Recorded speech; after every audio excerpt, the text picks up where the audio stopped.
Clay Trader, and this will be a video chart on ticker symbol STEM. We will take a look at the 30-minute time frame.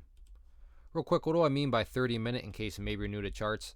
Instead of each one of these candlesticks representing 1 day's worth of price action, which is what you would normally see, each one represents 30 minutes. While this may look like several days worth of time right there, it's actually just today's price action broken down into 30-minute time slices.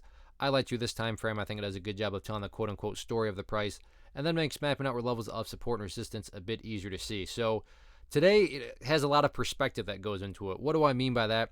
Well, if you're a day trader and you bought, right around here and you're hoping to sell within, 9.2 seconds, then yeah, for you the chart's looking kind of rough. But if you care about the big picture of things, the overall perspective, then yeah, the bulls still have plenty of opportunity to build a higher base. And that is the name of the game from, again, the big picture perspective. And that is the, perspective I'm going to use from the analysis. So, something that I may call bullish, you may think I'm crazy, but again, ask yourself, well, what was my ideal plan going in? If you don't know what your plan was going in, then you probably shouldn't be trading, but that's besides the point. So let's first start by talking about some areas of support.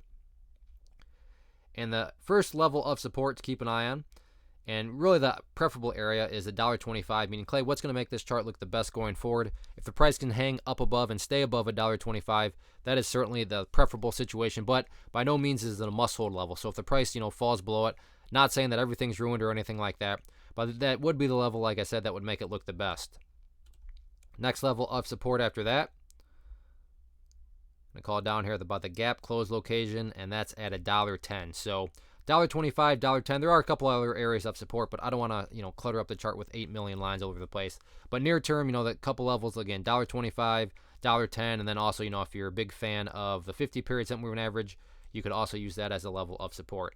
Now, what about levels of resistance? So if the price is going to get back up to around this, $1.70 range, where are some of these hurdles that the bulls are going to have to cross? So let's map out a couple of these.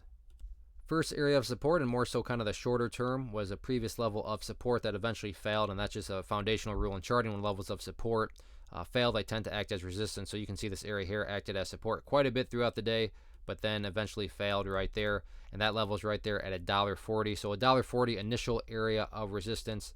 After $1.40, next key level to keep an eye on up there at $1. Oh, that makes it easy. $1.50. So $1.40, $1.50, 2 key hurdles. All in all, though, good solid overall day. Price did make progress upwards, and as long as the price keeps on building these higher bases, that's the name of the game.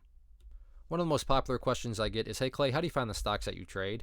So what I've done is put together this free resource guide where I talk about the tools that I use to locate stocks that I find interesting and think may have potential. So if that sounds like something that could add value to you as a trader, then by all means, click right there to get access to the guide. The guide itself is very short and to the point, and like I say, it is free. Thanks for watching. Have a good one.